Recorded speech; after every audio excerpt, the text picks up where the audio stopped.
벼라가 들려주는 캐나다의 여성 작가 루시 모드 몽고메리가 쓴 빨간머리 앤 2부를 들려드리려고 합니다. 에이번리 마을에 살고 있는 마릴라는 그녀의 오빠인 매슈를 도와 이를 거두어 줄 남자아이 한 명을 입양하기로 계획한다. 하지만 알 수 없는 착오로 남자가 아닌 여자아이가 초록지붕으로 오게 된다. 측은하기도 하지만 싹싹하고 부침성 있는 앤을 처음부터 마음에 들어 했던 매슈와는 달리 마릴라는 앤을 고아원으로 돌려보내기로 마음먹는다. 아이들의 입양일을 돕는 스펜서 부인이 앤을 고아원으로 돌려보내는 대신 마을에서 성미가 고약하기로 유명한 블루의 부인의 집으로 앤을 보내면 된다고 마릴라를 안심시킨다. 하지만 마릴라는 차마 그 괴팍하고 인색한 여자의 집으로 이 가여운 아이를 보낼 수 없다고 마음먹는다. 그리하여 마침내 앤은 그토록 간절히 원했던 매슈와 마릴라와 함께 초록 지붕에 살게 된다.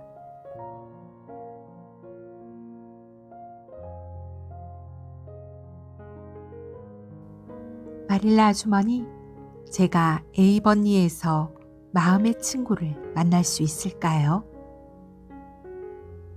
마음속 깊은 이야기까지 모두 털어놓을 수 있는 진짜 마음이 통하는 친구 있잖아요. 그런 친구를 만나는 게 평생 제 꿈이에요. 과수원집에 사는 다이애나라고 아마 네 또래일 게다. 아주 착한 아이인데 그 아이가 네 친구가 될 수 있겠구나. 애는 사각꽃 사이로 마릴라를 바라보며 호기심 어린 눈을 반짝였다. 다이애나는 어떻게 생겼어요? 머리는 빨간색은 아니겠죠? 빨리 만나봤으면 좋겠어요. 애는 손가락 끝에 2번 입을 맞춰 벚꽃 너머로 날려보내고 양손으로 턱을 괜 채 화려한 공상의 세계로 빠져들었다.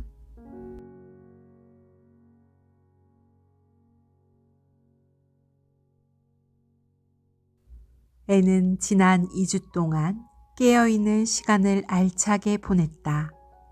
주변의 크고 작은 나무들과는 벌써 친해졌고 날아갈 듯한 앤의 걸음은 통나무 다리를 건너 나무가 우거진 언덕으로 이어졌다. 앤, 마음에 드니? 마릴라가 물었다. 앤은 다락방 침대에 펼쳐놓은 원피스 3벌을 진지하게 쳐다보고 있었다.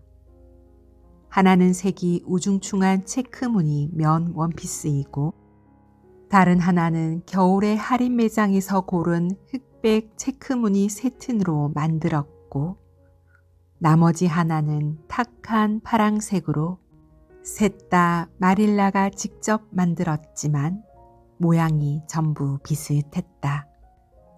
소매나 허리통, 치맛자락 못지않게 단순한 데다가 팔만 겨우 들어갈 정도로 통이 좁았다. 마음에 든다고 상상해 볼게요. 앤이 침착하게 대답했다. 아니, 상상하는 게 아니야. 마음에 들지 않는 게로구나. 이 옷들이 어디가 어때서? 깔끔하고 단정한 새 옷들이다. 마릴라는 기분이 상했다. 감사하게 생각해요. 하지만 만약 저 중에서 하나라도 볼록 소매로 만들어 주셨다면 훨씬 더 감사했을 거예요. 요즘은 볼록 소매가 유행이거든요. 그럴 일은 없겠구나, 앤. 난 퍼프 소매 따위를 만드는데 낭비할 옷감이 없으니까. 앤 옷들을 옷장에 잘 걸어두고 앉아서 주일학교에서 배울 것들을 좀 보거라. 하얀 볼록 소매 원피스 한 벌만 있으면 좋겠다고 생각했는데 꼭 한 벌만 갖게 해달라고 기도 올렸는데 하나님은 나 같은 고아가 입을 옷을 고민할 시간이 없을 테니까요. 마릴라 아주머니가 하시는 대로 따라야지요. 다음 날 아침 극심한 두통이 몰려오는 조짐 때문에 마릴라는 앵과 함께 주일학교에 갈 수가 없었다. 애는 뻣뻣한 흑색 세틴 원피스를 차려입고 나무랄 데 없는 모습으로 집을 나섰다. 아이들은 앤을 보며 책으로 얼굴을 가리고 쑥덕거렸다. 앤에게 다정하게 다가오는 사람은 아무도 없었다. 개회 예배가 끝나고 로저슨 선생님 반에 들어갔을 때도 마찬가지였다. 앤은 로저슨 선생님도 별로 마음에 들지 않았고 기분도 비참했다. 같이 수업을 듣는 다른 여자아이들은 전부 볼록 소매옷을 입고 있었기 때문이다. 볼록 소매옷을 입지 않으면 살 가치도 없는 것처럼 느껴질 정도였다. 앤, 주일학교는 어땠니? 앤이 집으로 돌아오자 마릴라가 궁금해했다. 앤은 한숨을 푹 쉬며 흔들 의자에 앉아 후크시아의 손을 흔들었다.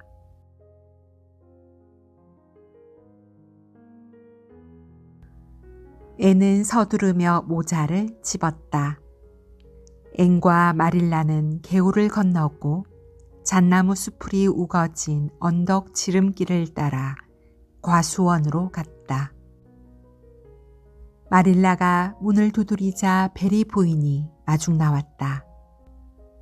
베리 부인은 키가 크고 검은색 머리칼을 가지고 있었다. 인매가 매우 다부져 보였으며 자녀들에게 매우 엄격하다는 소문이 나 있었다. 어서 오세요. 이 아이가 입양했다는 아이군요. 다이애나는 소파에 앉아있다 손님이 들어오자 읽고 있던 책을 내려놓았다. 무척 예쁜 아이였다. 어머니를 닮아 눈동자와 머리가 까맣고 뺨은 장미처럼 붉었다. 명랑한 표정은 아버지에게 물려받은 듯 했다. 다이애나, 앤을 데리고 정원으로 나가서 꽃을 좀 보여주렴. 정원 가득 서쪽 하늘의 저녁 노을빛이 오래된 전나무들 사이로 부드럽게 쏟아졌다. 앤과 다이애나는 화려한 참나무 덤불을 사이에 두고 서로를 수줍게 바라보았다. 다이애나, 나를 조금이라도 좋아할 수 있을 것 같니? 마음의 친구가 될 만큼 말이야. 넌 참 이상한 애야. 네가 이상하단 소리 들었어. 하지만 난 네가 정말 좋아질 것 같아. 마릴라와 앤이 집으로 돌아갈 때 다이애나가 통나무 다리까지 배웅을 했다. 두 아이는 서로 팔짱을 끼고 걸었다. 개울에 다다라 헤어질 때는 다음 날 오후에 다시 만나자는 약속을 수없이 주고받았다. 앤의 마음속에 가득 담겨있던 행복감은 매슈 덕분에 밖으로 넘쳐 흘렀다. 매슈는 카모디의 한 가게에 들렀다.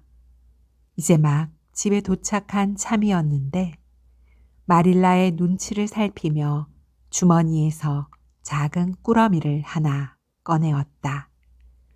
멋쩍은 표정을 하며 앤에게 건넸다. 네가 초콜릿을 좋아한다기에 조금 가져왔다. 어머나, 오늘 밤 다 먹지 않을게요. 딱 한 개만 먹을게요. 아주머니, 반은 다이애나에게 줘도 될까요? 그렇게 하면 나머지 반이 2배로 더 달콤할 것 같아요. 다이애나에게 뭔가 줄 수 있다고 생각하니 정말 기뻐요.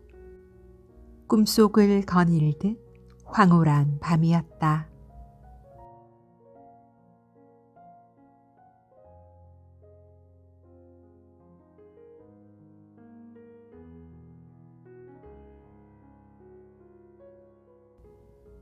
마릴라가 시계를 흘끗 보고 밖으로 시선을 돌렸다. 나른한 8월, 열기에 모든 것이 꾸벅꾸벅 조는 듯 했다. 지금쯤이면 돌아와서 바느질을 할 시간인데 다이애나랑 노느라 돌아오는 시간도 깜빡한 모양이군. 그때 앤이 숨을 가쁘게 몰아쉬며 들어왔다. 아주머니, 다음 주에 주일학교에서 소풍을 간대요. 반짝이는 호수 가까이에 있는 들판으로요. 벨 아주머니와 린드 아주머니가 아이스크림을 만드실 거래요. 아주머니, 아이스크림 말이에요. 저도 가도 되나요? 앤, 제발 시계 좀 보거라. 지금 몇 시지? 분명 2시에 오라고 내가 얘기했을 텐데 지금은 2시 45분이구나. 그게 저도 될 수 있으면 지키려고 했어요. 한적한 숲이 얼마나 아름다운지 모르실 거예요. 아주머니, 저 소풍 가도 되죠? 앤, 넌 참는 법을 배워야 해. 내가 몇 시에 들어오라고 하면 그건 30분 늦게 오라는 게 아니란다. 시간 맞춰 오라는 것이지. 소풍은 물론 가도 좋아. 애는 잠시 머뭇거리다 말했다. 다이애나가 그러는데 다른 아이들은 전부 바구니에 먹을 것을 담아온대요. 마릴라 아주머니, 볼록 소매 옷은 안 입어도 괜찮은데 바구니 없이 소풍을 가면 창피할 것 같아요. 그런 거라면 걱정할 것 없다. 음식은 내가 만들어주마. 아주머니, 정말 감사합니다. 애는 잴 것도 없이 마릴라의 품에 뛰어들더니 뛸 듯이 기뻐하며 윤기 없는 마릴라의 뺨에 마구 입을 맞추었다. 어린아이가 먼저 다가와 마릴라의 얼굴에 입을 맞춘 것은 평생 처음 있는 일이었다. 놀랍도록 따뜻한 기분이 마릴라의 가슴에 순식간에 퍼졌다. 마릴라는 앤의 충격적인 입맞춤이 말할 수 없이 즐거웠지만 아무런 내색도 하지 않았다.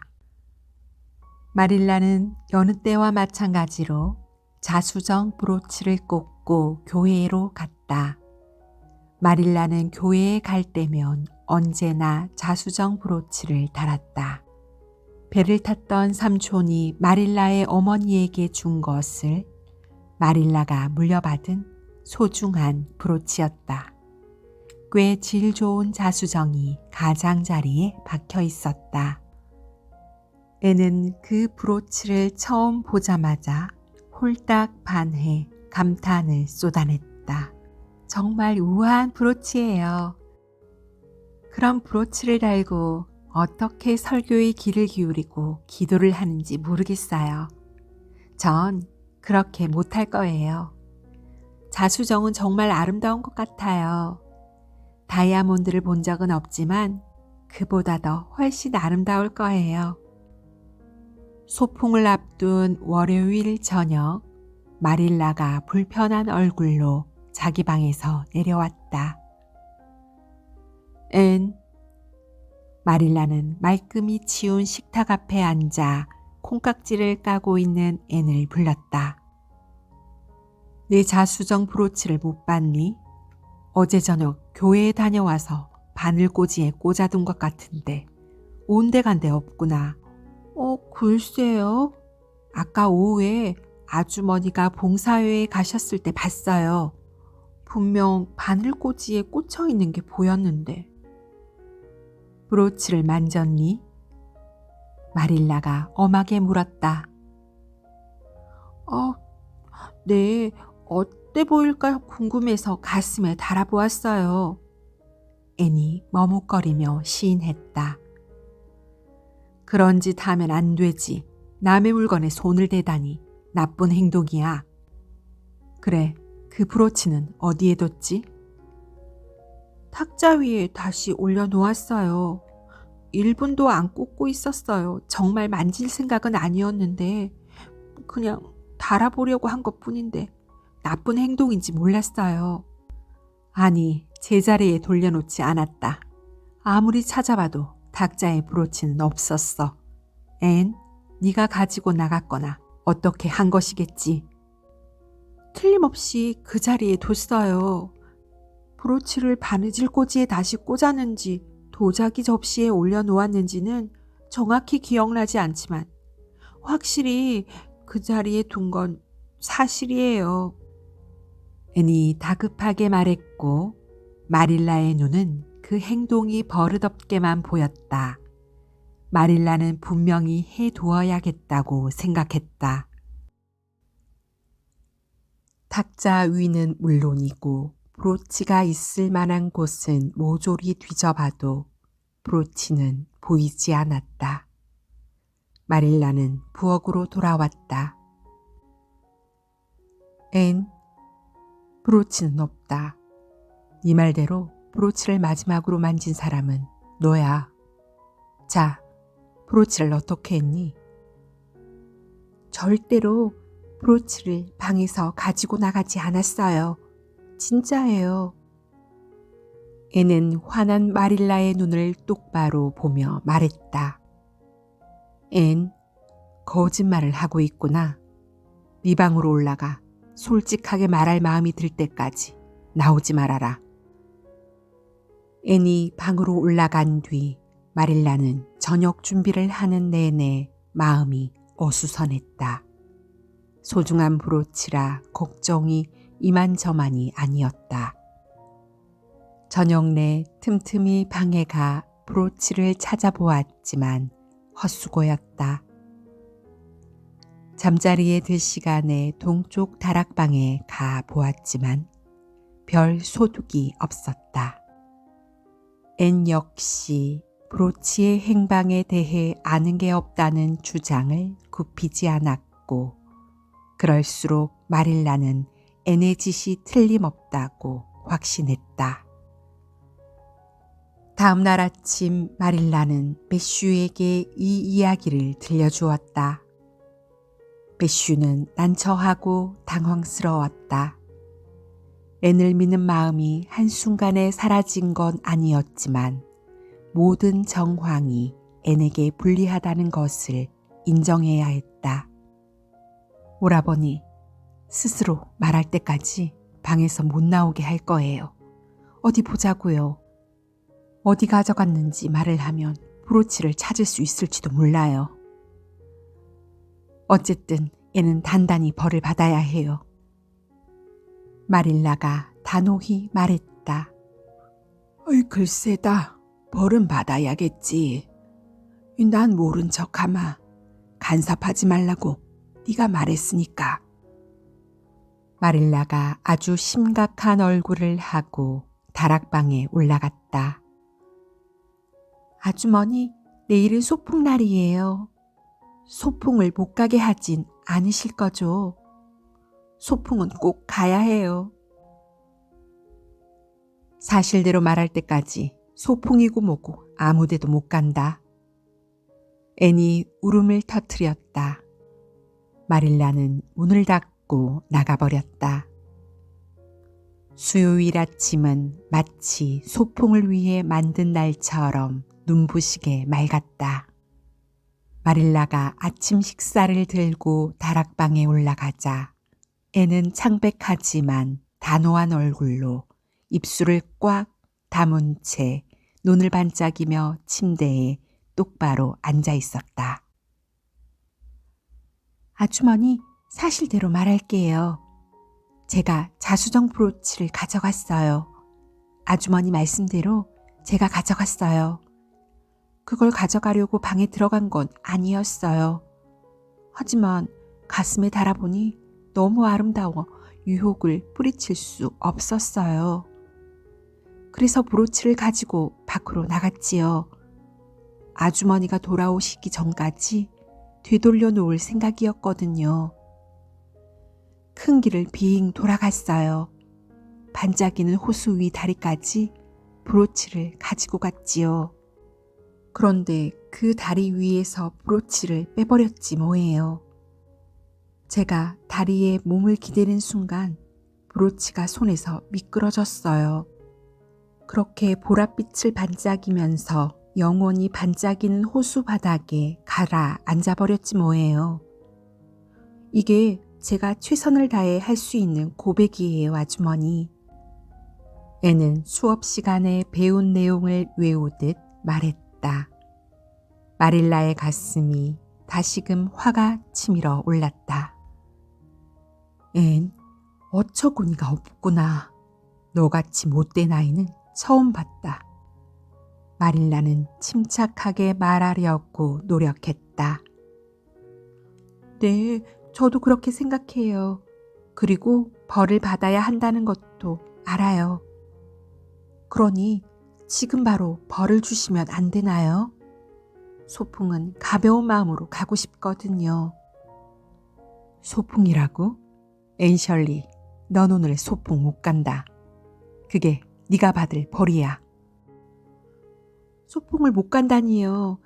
보내주신다고 약속하셨잖아요. 제발 보내주세요. 아이스크림은요, 평생 다시는 아이스크림을 못 먹을지도 모르잖아요. 앤이 벌떡 일어나더니 마릴라의 손을 붙잡았다. 하지만 마릴라는 매달리는 앤의 손을 냉정하게 뿌리쳤다. 앤은 마릴라의 마음이 바뀌지 않을 것을 깨달았다. 얼굴을 묶고 실망과 좌절감에 완전히 자포자기해 몸부림치며 엉엉 울었다.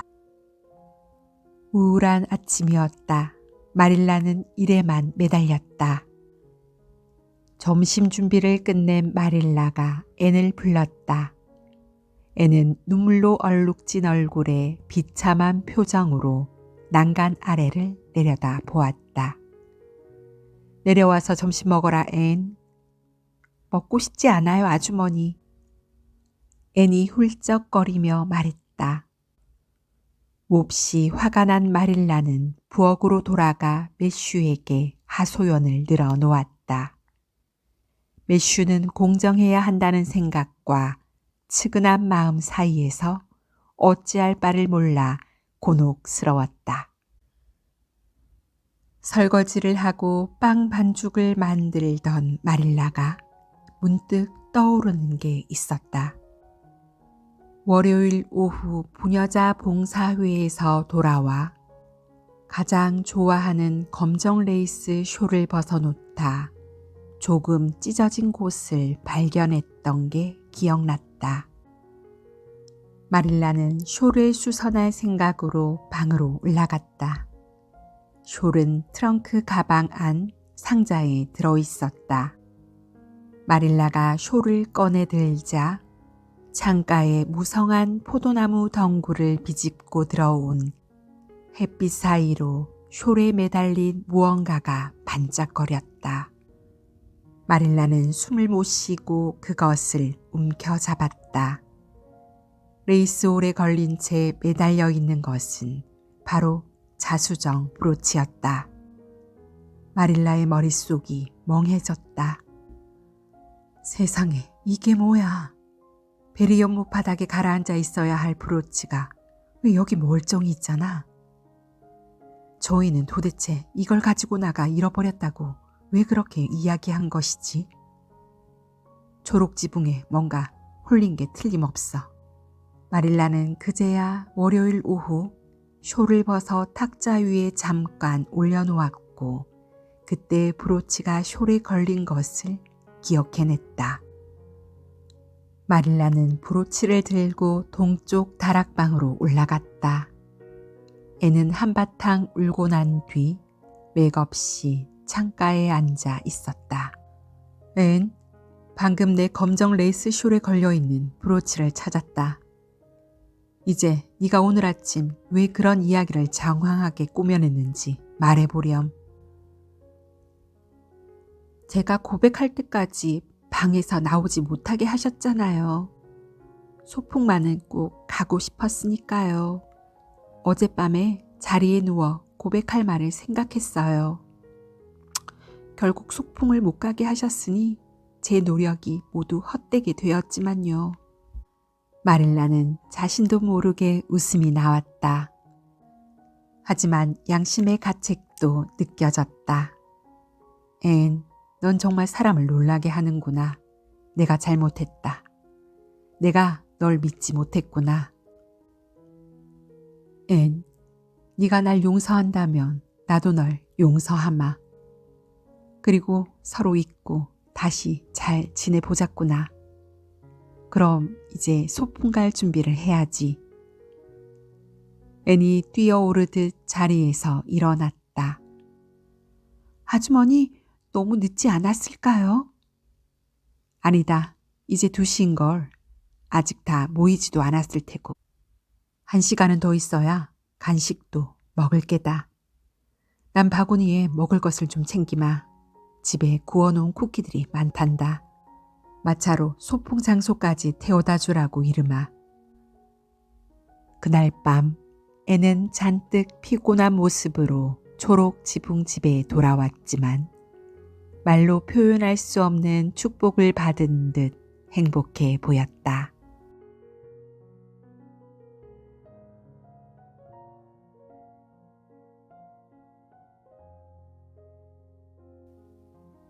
다이애나, 정말 멋진 날이야. 이런 날은 살아있다는 것만으로도 행복하지 않니? 학교에 갈 때 이런 아름다운 길이 있다는 건 정말 멋진 것 같아. 다이애나와 함께 숲을 걸어가며 앤이 숨을 깊이 들이마시며 말했다. 앤과 다이애나가 학교로 걸어가는 그 길은 정말 아름다웠다. 에이번리 학교는 처마가 낮고 창이 넓은 하얀색 건물이었다. 교실에는 편하고 튼튼한 구식 책상이 있었는데 여다지식 책상 뚜껑은 3대에 걸쳐 학생들의 다양한 낙서들로 온통 뒤덮여 있었다. 마릴라는 9월 첫째 날 처음으로 학교로 향하는 앤을 보며 걱정이 이만저만이 아니었다. 앤은 유별난 아이였다. 다른 아이들과 잘 지낼 수 있을지, 수업 시간에는 또 어떻게 입을 다물고 있을지. 하지만 학교에 간 앤은 마릴라가 걱정하는 것보다 순탄했다. 그날 저녁 앤은 기분 좋게 집으로 돌아왔다. 아주머니, 여기 학교를 좋아하게 될 것 같아요. 선생님은 별로지만요.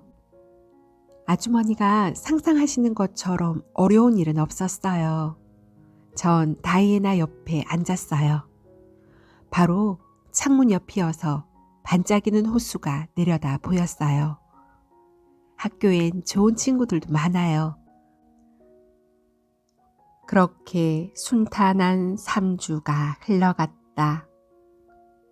싱그러운 9월 그날 아침, 에이번리에서 가장 행복한 두 아이, 앤과 다이애나는 발걸음도 경쾌하게 자작나무 길을 걷고 있었다. 앤, 길버트 브라이드가 오늘 학교에 와. 길버트는 여름 내내 뉴브런즈 윅에 있는 사촌 집에서 지내다가 토요일 밤에 되어서야 집에 왔대. 그 애는 정말 잘생겼어. 앤, 그리고 여자아이들한테 못된 장난도 잘 치고 얼마나 못살게 괴롭힌다고. 하지만 다이애나는 못살게 괴롭힘을 당하더라도 오히려 좋았다는 듯한 목소리였다. 길버트는 그동안 반에서 1등을 도맡았어. 앤, 네 자리에서 통로 바로 건너편에 앉아있는 애가 길버트 브라이드야.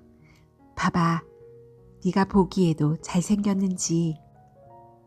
앤이 다이애나가 가리킨 자리를 보았다.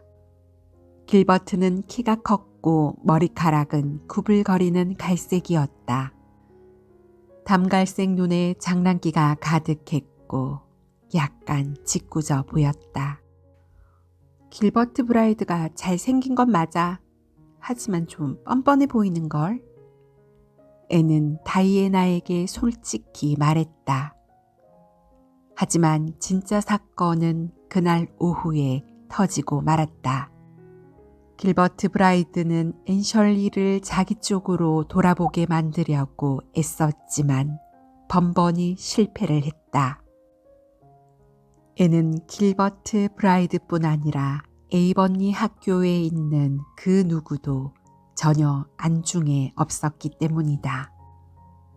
길버트 브라이드는 여자아이의 시선을 끌어야 하는 입장이 되어 본 적이 없었고 또 그 시선을 끌기에 실패한 경우도 거의 없었다. 갸름한 턱에 커다란 두 눈을 가진 빨간 머리 여자아이. 에이번리의 여느 여자아이들과는 다른 그 아이도 자신을 쳐다봐야 한다고 생각했다. 길버트는 통로를 가로질러 팔을 뻗더니 길게 따은 앤의 빨강 머리끝을 잡고 쭉 잡아당기며 날카롭게 속삭였다. 홍당무. 그때서야 앤이 활활 타오르는 눈으로 길버트를 쳐다보았다. 앤은 분노로 이글거리는 눈길을 길버트에게 던졌다. 화가 난 나머지 눈물까지 글썽였다. 이 비열한 나쁜 놈아, 어떻게 그런 말을. 애는 격한 목소리로 외쳤다. 퍽 하는 소리와 함께 애니 석판으로 길버트의 머리를 내리쳤다. 깔끔하게 석판이 두 동강이 났다. 모두가 놀라서 와 하고 탄성을 질렀다. 다이애나는 너무 놀라 숨도 못 쉴 지경이었다. 필립스 선생님이 성큼성큼 통로로 걸어오더니 한 손을 앤의 어깨에 덜썩 얹었다. 앤셜리, 이게 뭐 하는 짓이냐? 화가 난 목소리로 물었다. 앤은 아무 대답도 하지 않았다. 홍당무라는 소리를 들었다고 친구들 앞에서 말할 수가 없었다.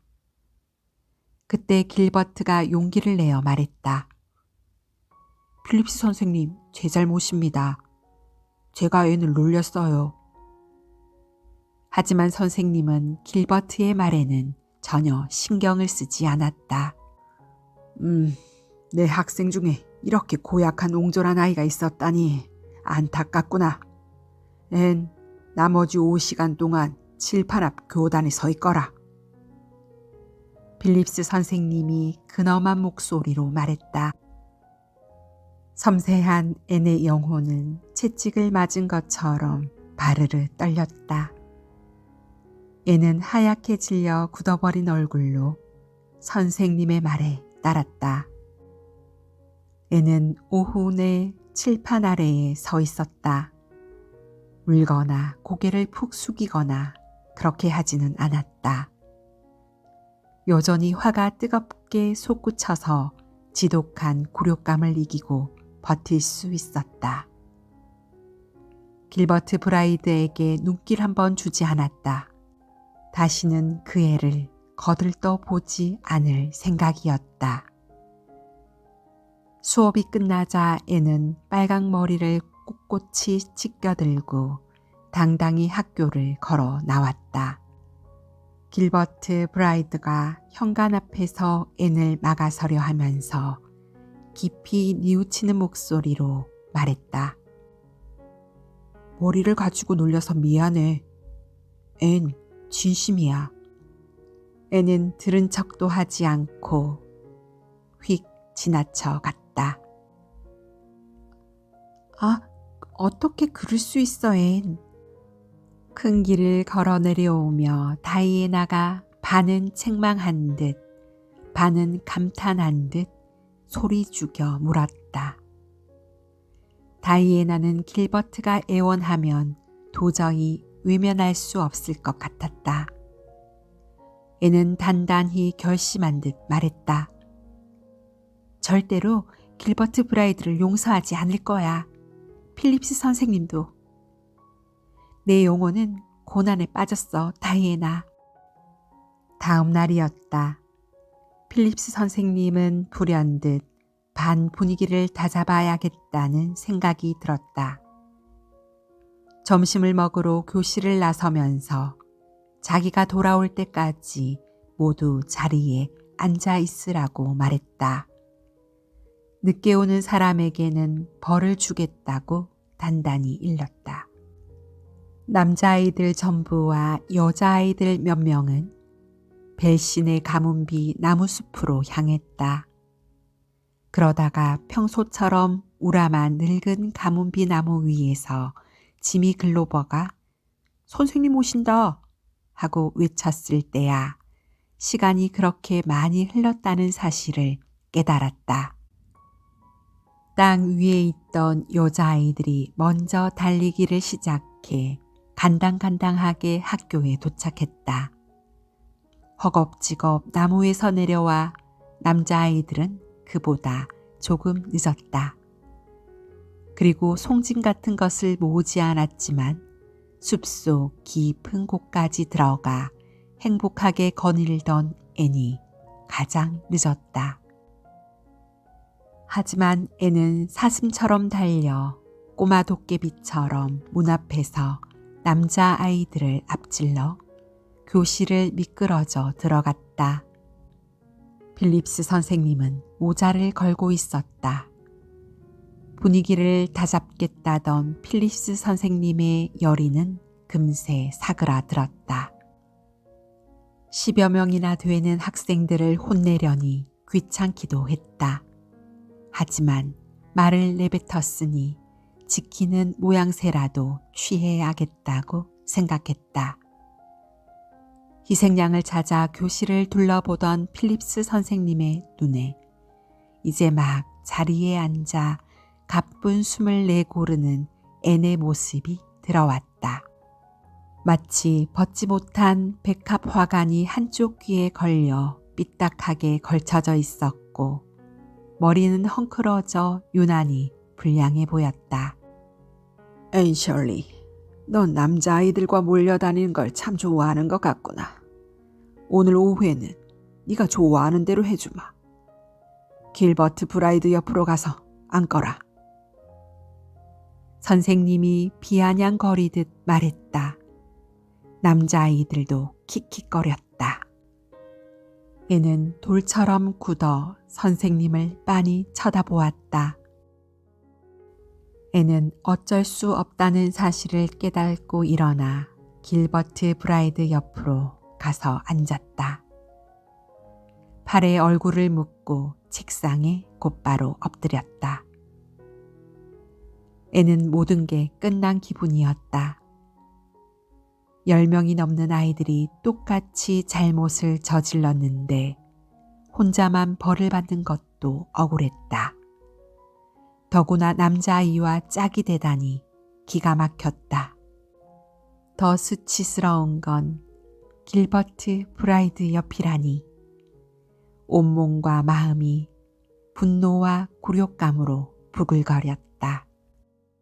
수업이 다 끝나자 애는 원래 자리로 성큼성큼 걸어가 책과 필기판, 펜과 잉크, 책상 안에 물건들을 보란듯이 몽땅 꺼내더니 깨진 석판 위에 가지런히 올렸다. 앤, 그건 다 집에 가져가서 뭐 하려고? 다이애나가 학교를 벗어나자 물었다. 내일부터 학교에 안 갈 거야. 앤의 대답에 다이애나는 숨이 멎는 듯 놀랐다. 마릴라 아주머니가 허락하실까? 그러셔야 할 거야. 난 그 선생님이 있는 학교는 절대 가지 않을 거야. 앤, 그럼 난 어떡해? 다이애나는 금방이라도 울음을 터뜨릴 것 같았다. 하지만 애는 조금도 흔들리지 않았다. 애는 마음을 단단히 먹고 있었다. 다시는 필립스 선생님이 있는 학교에 가지 않을 작정이었다. 집으로 돌아온 애는 마릴라에게 말했다. 말도 안 되는 소리. 마릴라가 대답했다. 아주머니, 전 모욕을 당했다고요. 무슨 모욕을 당해? 내일도 평소와 다름없이 학교에 가야 한다. 아니요, 안 가요. 학교에 안 갈 거예요. 마릴라는 앤의 작은 얼굴에서 완강한 고집을 고스란히 읽어냈다. 그리고 그 고집을 꺾기가 쉽지 않으리란 사실도 깨달았다. 마릴라는 지혜롭게도 더 이상 아무 말도 하지 않는 쪽을 선택했다. 그리고는 두 번 다시 앤에게 학교에 가라는 말은 꺼내지 않았다. 앤은 집에서 공부를 하며 집안일들을 거들었다. 자줏빛 가을 하늘이 내리는 쌀쌀한 저녁이 되면 다이애나를 만나 놀았다. 하지만 큰 길이나 주일 학교에서 길버트 브라이드를 마주치면 얼음장처럼 차갑게 휑하니 지나쳤다. 길버트는 앤의 기분을 풀어주려는 기색이 역력했지만 앤의 태도는 조금도 누그러지지 않았다. 두 사람을 화해시키려는 다이애나의 노력도 소용이 없었다. 앤은 길버트 브라이드를 죽을 때까지 미워하기로 마음을 굳힌 게 분명해 보였다.